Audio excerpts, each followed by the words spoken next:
I just had a flashback to that scene from Harry Potter where they're in the library and Hermione says, oh, she only likes you because she thinks you're the chosen one. And then Harry just says, but I am the chosen one. And she just whacks him over the head with a book. Cahir probably would deserve that. Yeah. Actually, I think there's a lot of people who would deserve like a good thwack over the head with a book. Cahir's probably not even at the top of the list.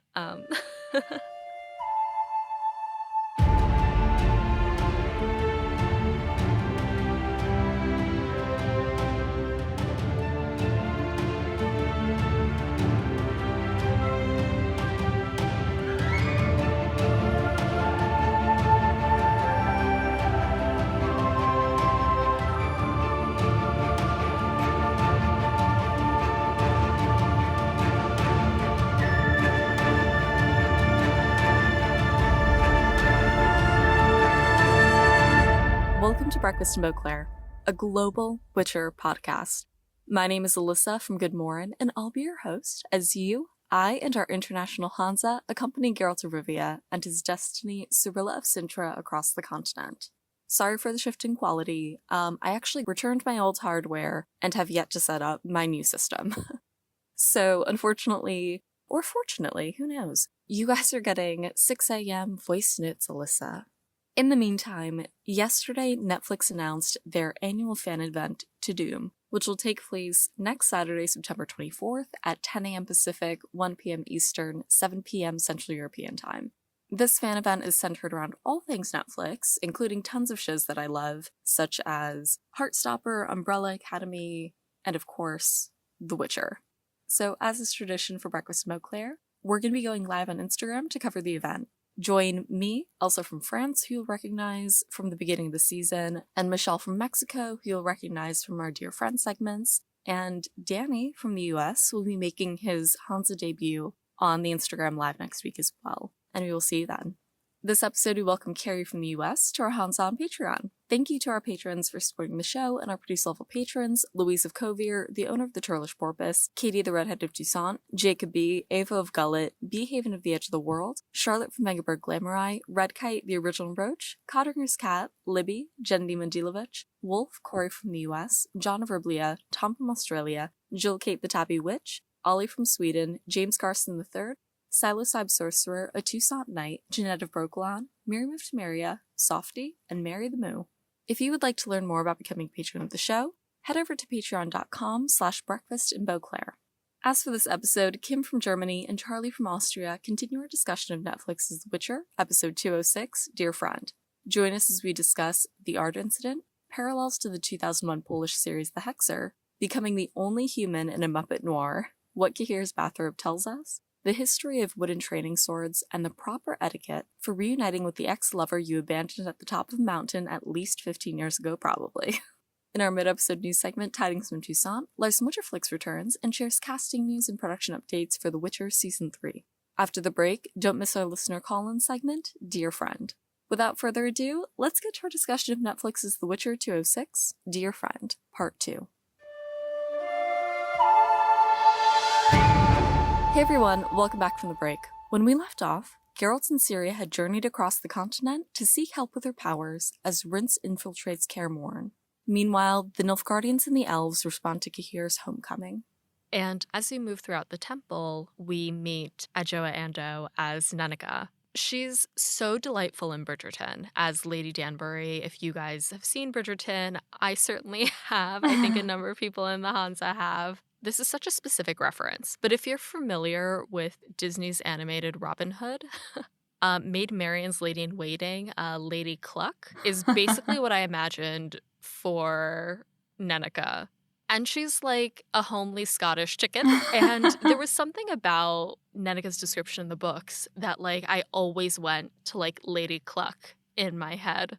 Adjoa is incredible. And it was really cool to have her in The Witcher, especially after seeing her in Bridgerton. I would have just loved to see, I think, more out of her character because she's capable of so much in Bridgerton, and I would have liked to have seen her more in The Witcher. Yeah, she's got absolutely fantastic screen presence. Like, she just owns the screen, which is something that really draws you in my opinion, as a viewer. But yeah, I agree with you about wish I'd seen more of her character, but I think they filled out the essence of Nenneke quite well. You know, she has this very nurturing side to her in the books, but she's also very quick, like very sharp-witted and a bit sarcastic and stuff like that. And I just remember the one scene to Geralt. She's like, "I'm not your mother, Geralt," and stuff like that. Like, get your shit together, stuff like that, along those lines. And it's just so refreshing. I don't know, is she in any of the books past Blood of Elves, really? Yeah.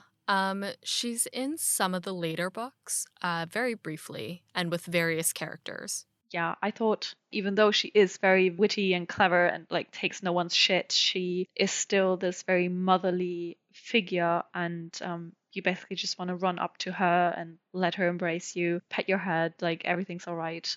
I don't think that the Netflix Nenneke really has that aura. She's very cryptic. Yeah, basically like a sphinx. And I also wonder, I mean, Geralt grew up at the temple, which you're right, it is in the books. How old is Nenneke supposed to be here? How old is Geralt supposed to be in the show? Because in the books at this point, he's probably like 70. Oh, Geralt in the books is, yeah, I think like 70-ish. But Geralt in the show, it's a little unclear because Geralt's older than Yen, according to the Netflix timeline on their website. And I guess it's not necessarily clear how old Nenneke was when Geralt was a child either. Like, they could be closer in age than we would assume from the books. She looks respectable and wise and old and everything, but not like she would have raised a 70-year-old witcher, really. So I don't know if priestesses in the show age differently to humans as well.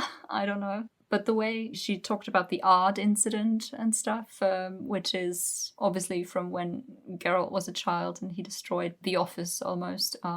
Maybe that's the Wi-Fi name for Kaer Morhen, the Aard Incident. Something happened some time ago. Everybody knows what you're talking about when you mention the Aard Incident. That sounds like a really good, like, Witcher cover band name or something. Yeah. What kind of music would the Aard Incident play, Charli? Probably like ska. Okay. I'm gonna need a reference. Yes, ska. Maybe some free jazz. Maybe a mix, an interesting new mix, like some sort of new age. I don't know. I think a little bit of everything, because it would just be pure chaos. It's a surprise act. You never know what you're going to get. It's something different every night. Okay, I'm into it. I'm into the concept. Mm. And, you know, on the mention of the Aard Incident, after Nenneke greets Ciri, her and Ciri have a private conversation in her office, which is where the Aard Incident happened. And she promises Ciri that she'll help her control her chaos. Ciri, upon hearing this, she's like, "Oh, do you mean the daughter of chaos?" And Nenneke's like, "Where'd you hear that?" Because it's not something that a child would bring up. So again, it's pretty interesting to see Ciri and Nenneke suss each other out. I love that line that she says to him, "I don't see any side upon which you're not entirely fucked." Yeah, it's not great. It's not a great assessment. No, Yeah. but it made me laugh. It is not, but it made me laugh. It was kind of unexpected from her at that moment. I don't know. It's very funny. Yeah, 100%. I think even on like 3 or 4 rewatches as I've prepared this episode, that sentence always takes me by surprise every time. Mm-hmm. Yeah, it was very funny, but it also felt very out of character. They've taken her personality, certain demeanors that she has from the books, up a few steps for the show and like made her more sassy in a way. I think she's good and it works, so. She's forward in the books, but I feel like this is more blunt. With every adjective I'm adding on, it's like Nenneke was the one who told Geralt, like, Yennefer doesn't want your shit. Right? Don't send her diamonds. You're an idiot. Maybe it is just a matter of the writing for the show versus the writing for the books. I think a lot of it is the language that's used because, again, all of these qualities and all of these adjectives do feel consistent. But yeah, those are some of the best moments in the entire book series is always when somebody, and many people do, call Geralt out on something. It's always a fun ride. But Geralt is so delightfully dumb at times. Like, just so chaotically dense. And yeah, it makes for a good time though, as I think both readers and like the characters themselves in the world, when they realize that like, Oh no, there's nothing behind the mask. Oh Just god. no thoughts, head empty. Lights on, but nobody's home. Yeah. But we have 8 books about this boy now, Yay. so what are you gonna do? Yeah, I just thought one more quick point maybe on geography is also little witchers are sent to Elanda to learn how to cast signs. Obviously, that's geography speaking quite a large way to send the witches just to learn the signs and then just get back and risk half of them like getting mugged on the way there or back and just losing them also. Yeah. Maybe it's the kind of thing that they like leave them there for a couple of months. Yeah, And then maybe. just like come around for a pickup and drop off once a year. And Yeah, we'll all right. swap them every once in a while, but that's it. It's like the thing in the Polish TV show from 2001 where Vesemir leaves child Geralt in the woods for 3 months. I don't know if you've seen it, Kim. I haven't seen it, but I heard about this, yes. There's an episode in this called The Child or something, which follows Geralt as he's still a child. And apparently in the show, the witches have this ritual of leaving acolytes, I guess, like the students, by themselves in the forest for a few months. And they have to fend for themselves and kind of teach themselves how to survive, because if you don't, too bad for you. So it's kind of what Nightmare of the Wolf has done with sending the kids into the swamps. But yeah, this just reminded me of that. So it's just to see you in 3 months. Bye. As of 10 years ago, that was still a very prominent fraternity hazing ritual. Yeah, I think geography was kind of plagued the whole season. But yeah, I think production has acknowledged that. And if I'm remembering correctly, an interview that they had done had said something along the lines of like, well, we don't necessarily want people to walk around for like 8 episodes. And I'm kind of on mixed feelings about that. I personally really love character development shows. The shows I'm currently obsessed with are like Heartstopper, Our Flag Means Death, Bridgerton, like soft character development shows that have a lot of romance and stuff. So like I know I personally don't mind sitting through a lot of character development, and Game of Thrones was quite like this in its first few seasons as well, much less action heavy and much more focused on the character dynamics themselves. I feel like there's definitely an opportunity to have slowed things down in certain spaces, but I think in order to tell the story that they wanted to tell, we just had to geography jump. Yeah, it's just a bit of a shame because it does make it look a little lazy, even though, you know, it's just the script says you need to be here, so you've got to be here. Who cares how you got here, how you know about this place? Just be there because we need you there.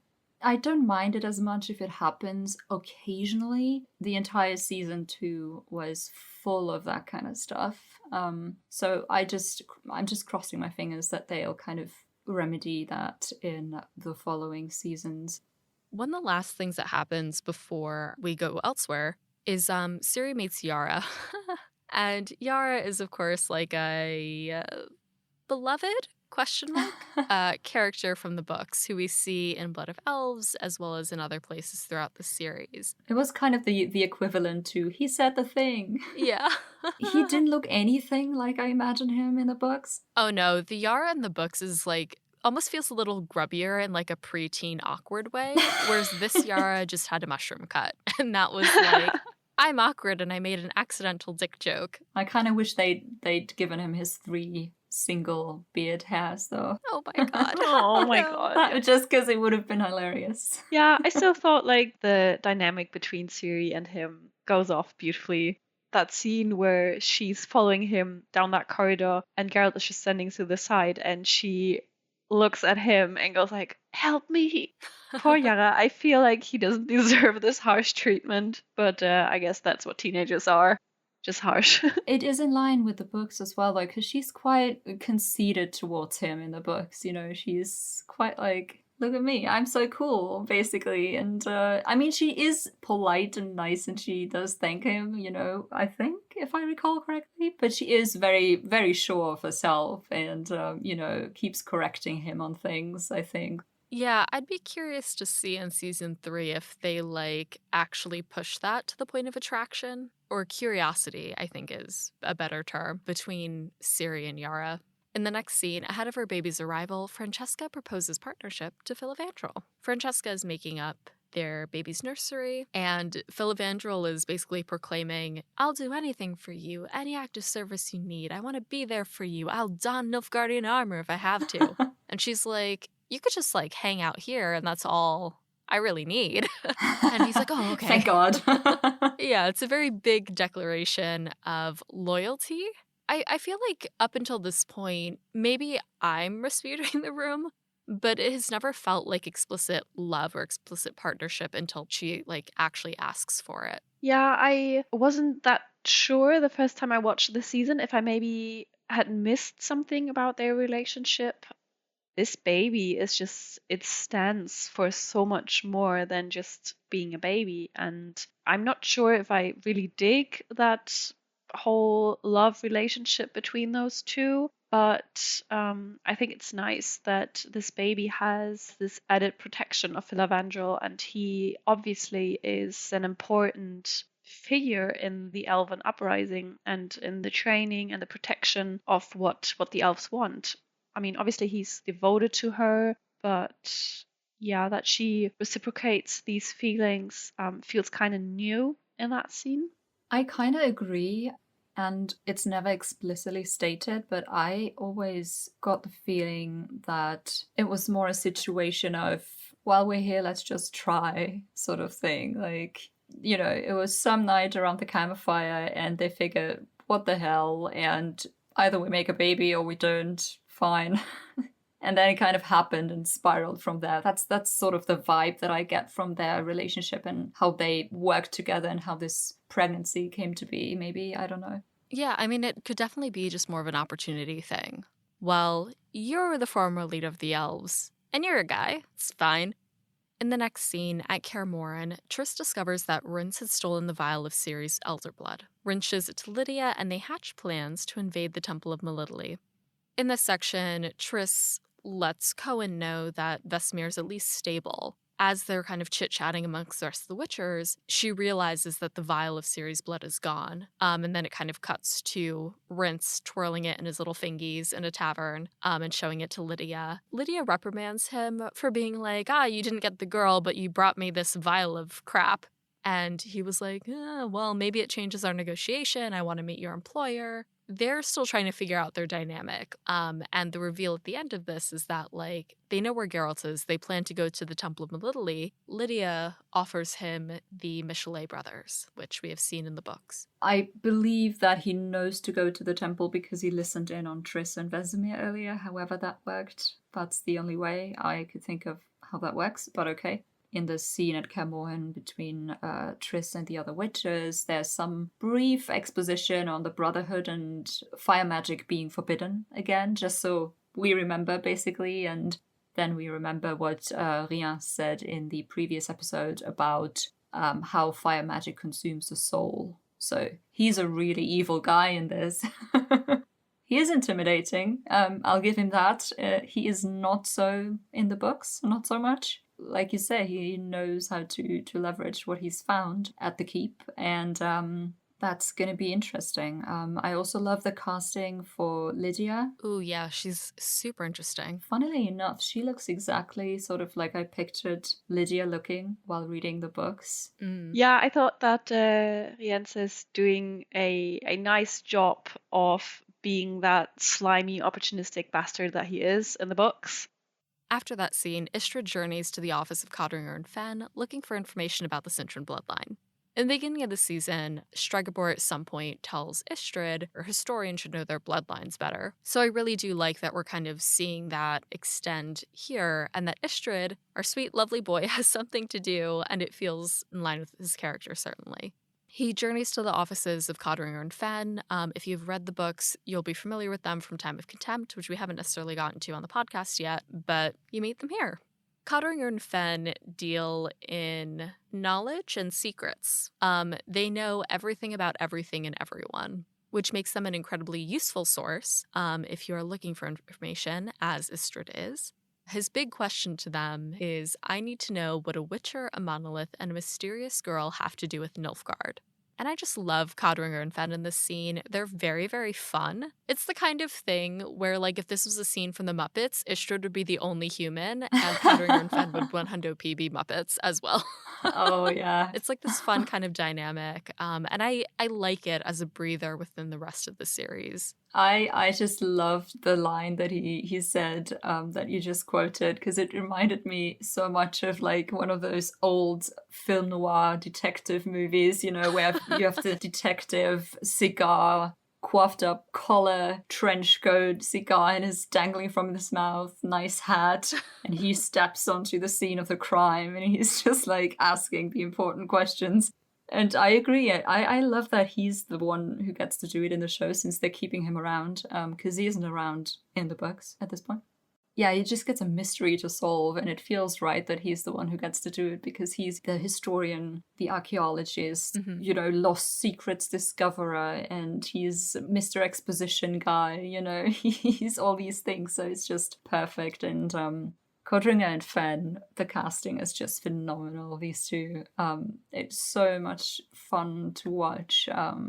The entire set was great too. Oh, yeah. All those tomes, and it looked really, really old, and you could smell it almost, like old books and old leather, and I loved it. It was great. I loved everything about it. And also that Fen is, we see more of them, because in the books they're quite in the background and always the one in like the back rooms and stuff, brooding over old tomes. So it's cool that they're both out there, you know, solving the mystery, all the three of them together. So Yeah, I thought that first sentence had a very Sherlocky vibe to it. Like, these things have nothing in common, but I need to know their connection. All right, let's solve this riddle, shall we? And they just go straight to work. And I also love that little remark about the place being booby-trapped, basically. And that Codringer takes particular joy in his booby traps actually killing people that he doesn't want snooping around. Yeah, and I think the fun thing about that and the way it was acted is that you have no idea if he's telling the truth or not. Mm-hmm. He could be completely making that up, and Istrid still feels insecure, like, either way. Like that forward roll at the beginning of Willy Wonka with Gene Wilder. As soon as he comes forward with this cane, but he does this forward roll, you have no idea what's real and what's fake. I get that sense from Codringer and Fen, too. It makes it interesting. Before we continue our discussion, we're going to hand it over to Lars Mutterflix for recent news on the Netflix show. When we come back, Kim, Charli, and I will continue our discussion of Dear Friend.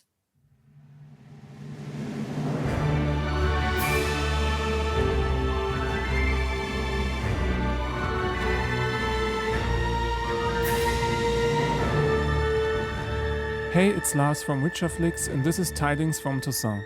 Welcome back, everybody.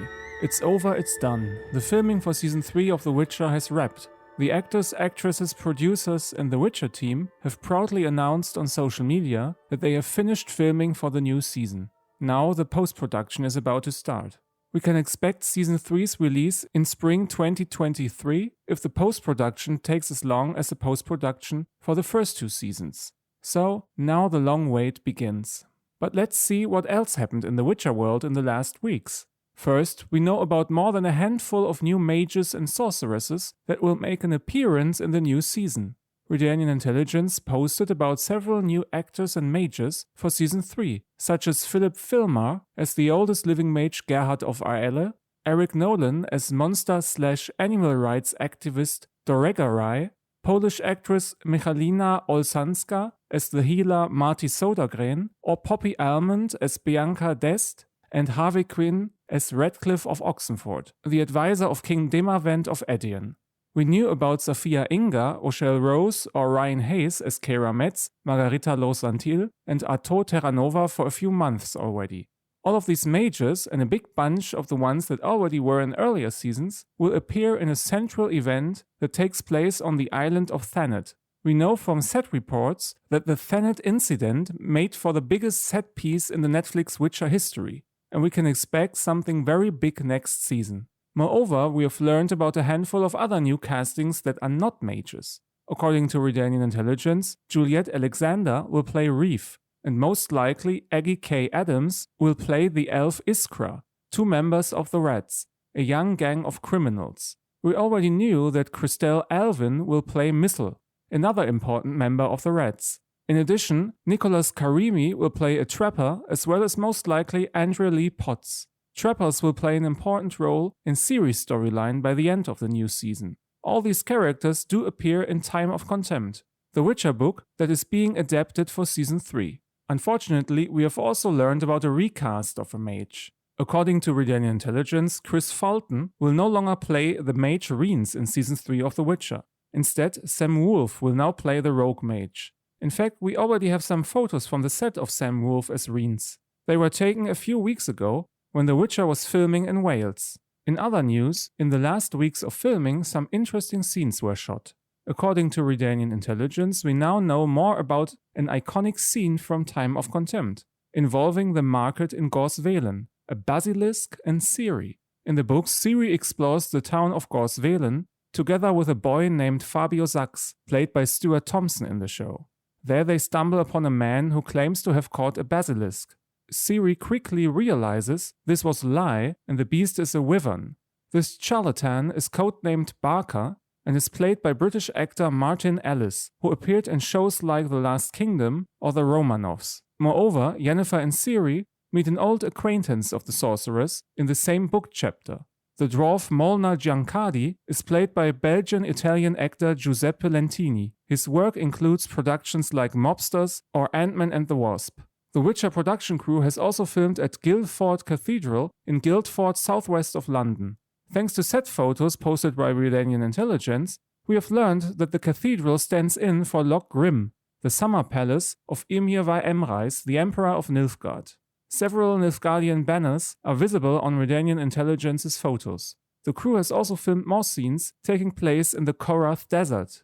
While some of the scenes were already filmed near Erfurt in Morocco a few weeks ago, the filming for the Korath scenes also took place in a quarry near London. Moreover, Henry Cavill has also filmed scenes taking place at Brokilon Forest. Those scenes will appear in episodes 7 and or 8 of Season 3. Among the cast involved at the set were also Menga Zhang, who plays Milva, and surprisingly, Eamon Farron, who plays Cahir. Without giving too much away, according to a Redanian Intelligence report, something bad will happen in Brokilon Forest, which involves Cahir and Nilfgaardians. This is something new that hasn't happened in the books, and I'm really looking forward to how all of this will play out on the show. Anyway guys, that's it for me for today. I hope you all stay safe and well. We talk again in the next episode of Breakfast in Beauclair. Until then, thanks again for listening and good luck on the path.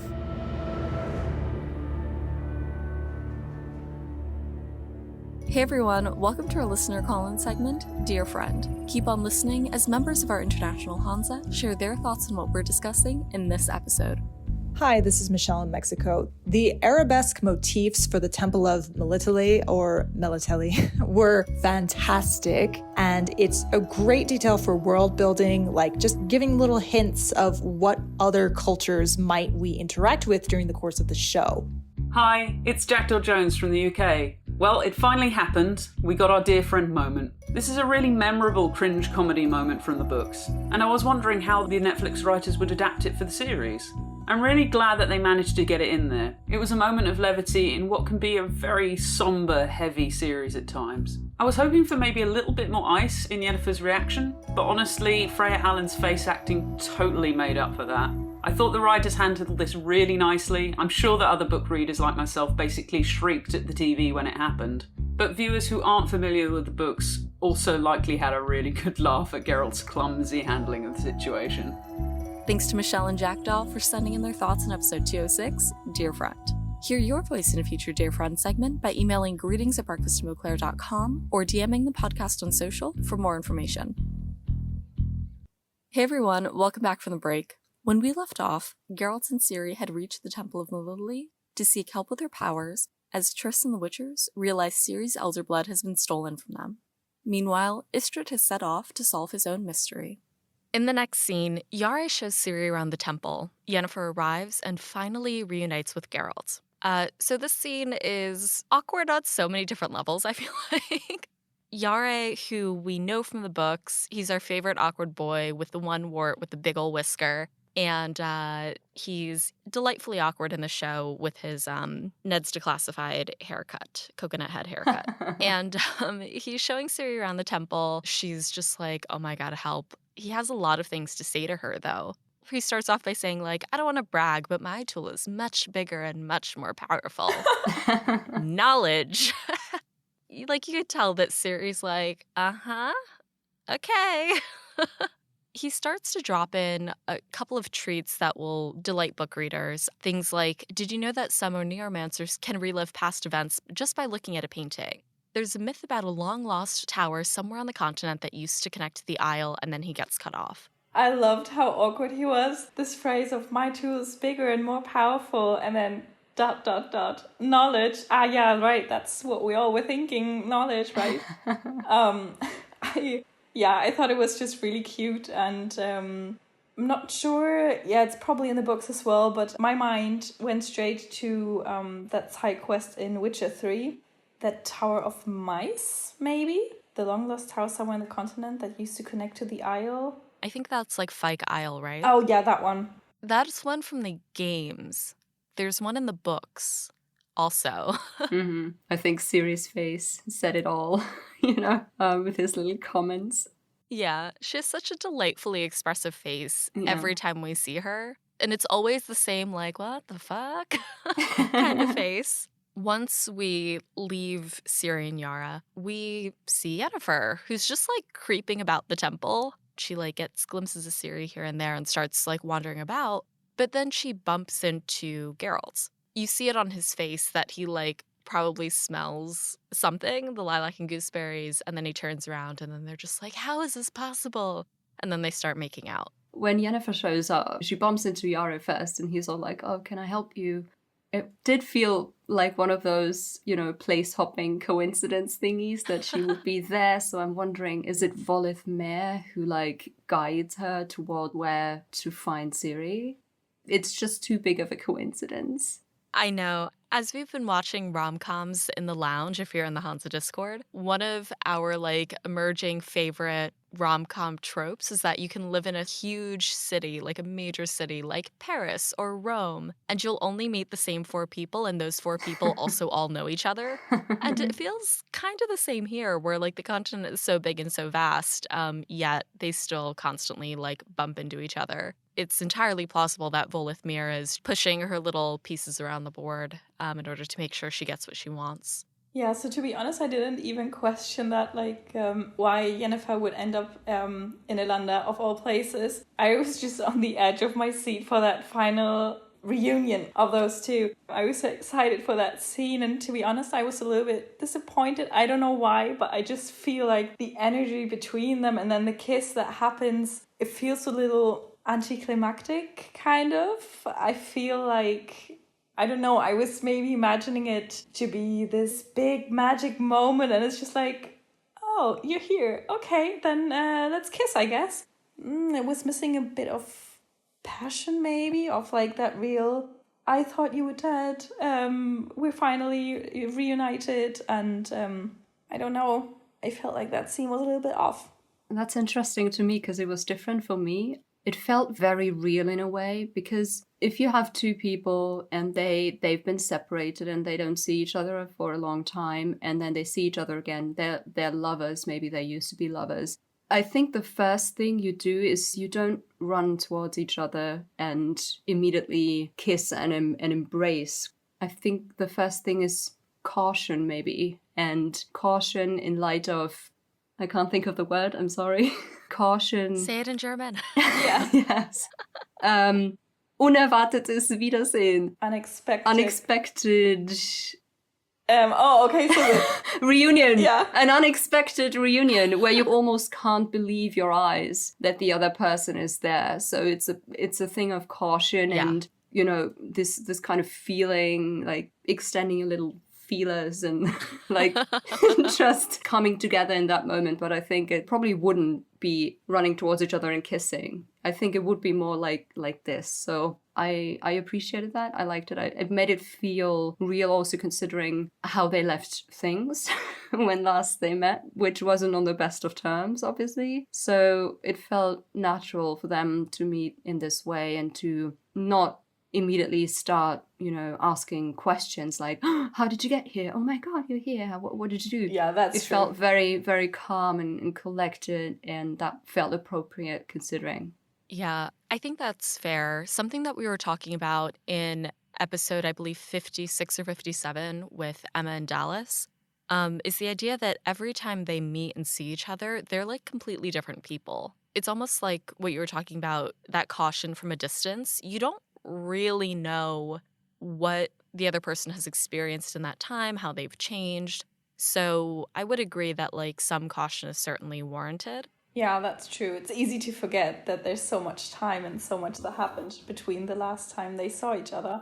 I also feel like when I think of the books, I don't think there's really ever a moment where they're all embracing each other immediately. It's always cautious, and it's always just this uncertainty of what they are to each other at any given moment, I think. Earlier on, especially. Spoilers, sorry. And I think that leads really nicely into the end of the scene as well, Charli, just because, Ciri comes in, watches Dad making out with somebody, and again, she's like, oh no, and then starts to back out, and her little face is so darn cute. And they turn around, awkwardly wipe their mouths, and Geralt is like, oh yeah, this is my dear friend, Yennefer. And then, of course, she like turns around, she's like, dear friend? Which is a reference to the letter that Geralt writes to Yennefer in the books. So as we're talking about the relationship and what happens when they kind of like see each other again, the Dear Friend letter is one of the first times that we even hear of Geralt and Yennefer contacting each other after Caingorn. The letter presumably was the way that they reached out to her, and we know how Yennefer received that letter, just because it was incredibly.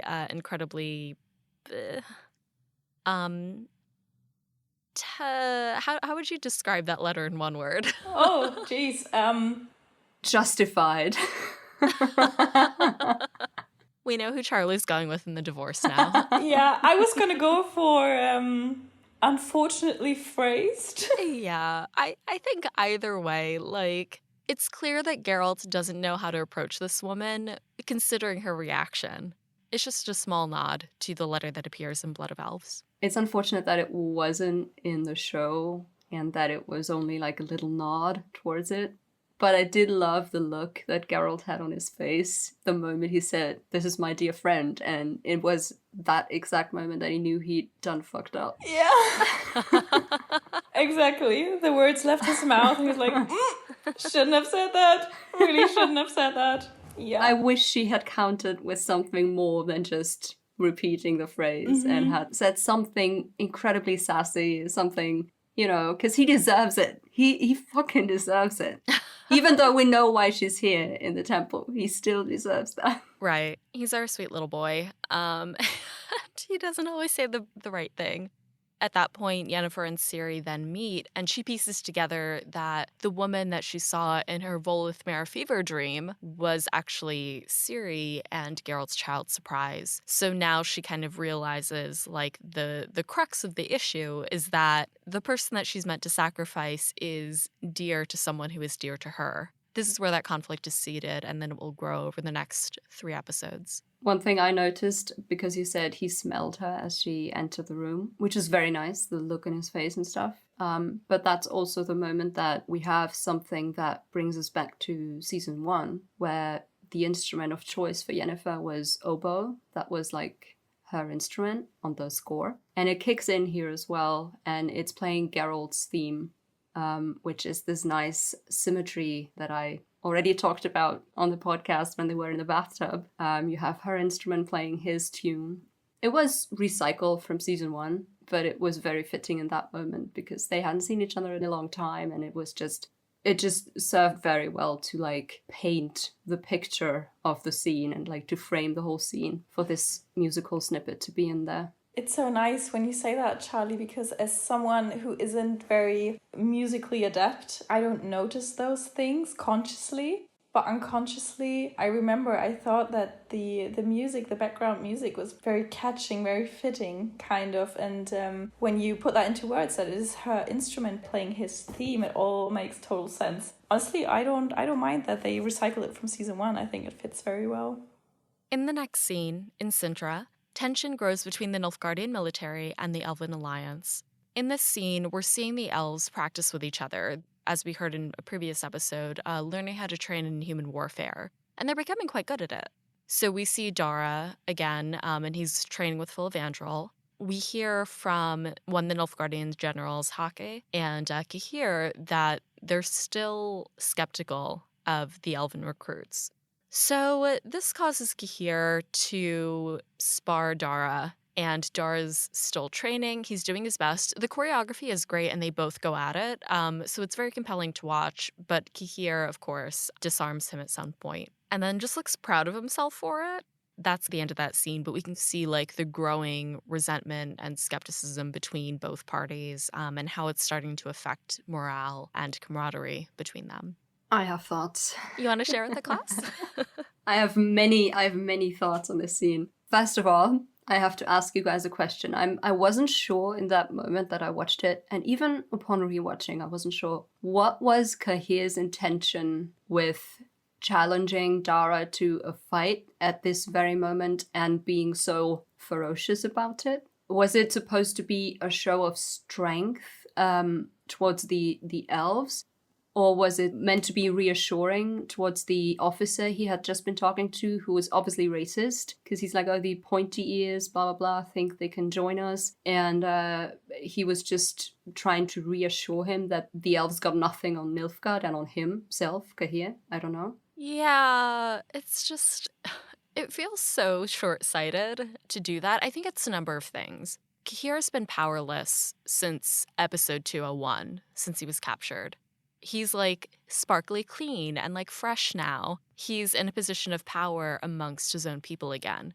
So I feel like part of that is him taking advantage of the fact that he's in control. I think the second thing, as you said, trying to assure the Nilfgaardian command that they have power and that Fringilla hasn't let everything go downhill, that their mission is still the same, that their strength is still the same. And I think it's also meant to be, as you said, like a show of strength, but a threatening one toward the elves, making sure that they're ready or exposing their weaknesses in order to really challenge them and see what Nilfgaard has to work with. I would assume it's almost the mindset that, like, if we have these recruits, they better be good. So I would assume it's probably, like, one of those three things or a combination of all three. Can I talk about Cahir's bathrobe now? I've been waiting 2 months for this.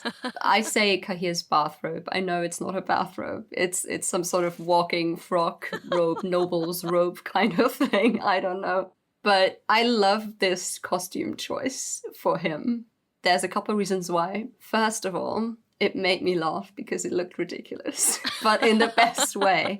I mean, you have this guy shows up, you don't expect it, and suddenly he shows up completely left field with this bathrobe, with this pomade, freshly done hairdo.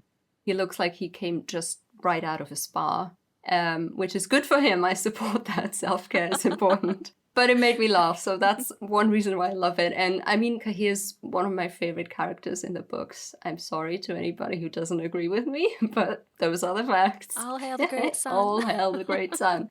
So I love Cahir. I also love him in the show, even though he's very different to the books so far. So it just made me happy to see that because I wasn't expecting it and it looked ridiculous. And the second thing is, I think it's a very, and you touched on this already just there briefly, Alyssa, I think it's a very clever costume choice for him. And the reason for that is that it tells a story completely on its own without needing anything else to get the point across, because it tells you something about the character of Cahir in this very moment in time and place. He feels very sure of himself. He's very certain of himself and of his position. And he's the only one who's not wearing his armor while he's there. Even though there's other pretty higher ranking officers, apparently, we see in the next episode at the table that sit with him and eat with him. They are all wearing armor constantly. And he's the only one we see who's out of his armor. And I think the costume choice, this robe thing, just illustrates that very well. Like, he is home with his people. He is in command. He certainly perceives himself to be in command. He perceives himself to be the person to keep Fringilla in check and to get her back on track. And all this is illustrated very nicely by this particular costume choice. And it was just something that caught my eye, especially because I feel like this entire show so far has been a bit all over the place with its costumes. So it was really nice to see whoever decided this attire for him really thought about why. Like, it serves a purpose, what he's wearing. And you see him wearing that, and you know immediately what he's thinking, what's going on inside his mind. And also with what we learn later on in the season, and what he himself, Cahir, learns later on in the season, in the finale, you know, it just gives it a bit more impact even, because he has a pretty long, high fall from grace, apparently, to where he just perceives himself to be in this 6th episode. That's why I'm such a fan of this costume for him, because it serves a purpose and we learn something about him. So yeah, that was my monologue. Welcome to my TED Talk. It's a very, very good breakdown. Thank you for that. We're just going to have to keep calling it the bathrobe. It's so lavish. It's like this plush, black and gold trimmed fabric. It sets them apart from the elves so much, just with all of their like earth colored linens and things. It's interesting. And I appreciate you breaking that down for us as well. Yeah, what you just said, Alyssa, about setting him apart. Francesca points out that Fringilla is the one that the elves see handing out food, providing shelter, providing a smile or something like that. This show of power in that courtyard, and then this robe monologue just sets Cahir and that side of the Nilfgaardians so much further at opposite from that work that Fringilla does. He basically just strengthens the point that Nilfgaard might be afraid that the elves are not loyal to Nilfgaard but are loyal to Fringilla. They're training with wooden training swords, which is also something that is historically accurate. And I say this lightly because this is a fantasy show, of course. But it's just nice to see when this is applied, because it makes complete and total sense. And there's records, actually, and they even found some training equipment from like the Middle Ages, Europe somewhere, Italy or something, where people who were learning how to fight with swords, for example, they used wooden wasters, they called it, and this is still what we call it today in HEMA. You don't immediately get a steel weapon in your hand, and even the ones we later use have folded tips and blunt edges, you know, but we use nylon wasters first, or wooden wasters, some clubs even. And this is what they did in the Middle Ages too, not just in Germany, Italy, France and stuff, but also, you know, some Eastern martial arts as well. Because the reason is that steel swords, they're objects of utility first and foremost, and you don't want to wear and tear them unnecessarily because they're very expensive. They were very expensive, so there wouldn't be a point in that regard if you use them to train initiates, you know, for initial weapon training. So they would find hardwood because it was readily available, it was inexpensive, and they would make specifically short-shaped training gear from that. They also used sticks and clubs sometimes that could be used in place of that. It's still different with wood, but it can be closer than it is with a stick. And I digress because I have a bunch of notes on this. But it's just so funny to me because there's actually the King of Portugal in the 1430s, I believe. He released like a treatise or wrote a letter to someone. I don't recall. I wasn't there, but you know, the records. I don't recall which kind of record it is. But he wrote that everybody should own wooden training swords at home, as many as possible, because you never know who's coming over. You know, you need those at home to give to visitors to spar with and learn something new from visitors, and you need them to play with each other, because by sparring and by using them and by playing with them, you learn how to wield them and you learn new techniques, and you never know when a secret sword master is over for dinner in your house. That was so funny because he even made a point to say, and even if you don't have any visitors come over, still make sure to have those wooden training swords and find whoever you can to train with. So basically he was like, go down to the kitchen and tell the cook you want to spar with him, or tell the maid you want to spar with her, or something like that. Yeah, wooden training swords, they were in use, and it makes me happy when TV and movies, when they show that, as opposed to what you sometimes see, people learning how to sword fight and bashing each other's heads in with steel weapons. Yeah, also I imagine when you start learning how to fight with swords, 9 times out of 10 you hurt yourself first. Just by dropping it or wielding it incorrectly, or that famous scene where someone gets just tossed the sword, like, let's go, let's start, and, you know, you grab it wrong and then you cut your own hand off or something.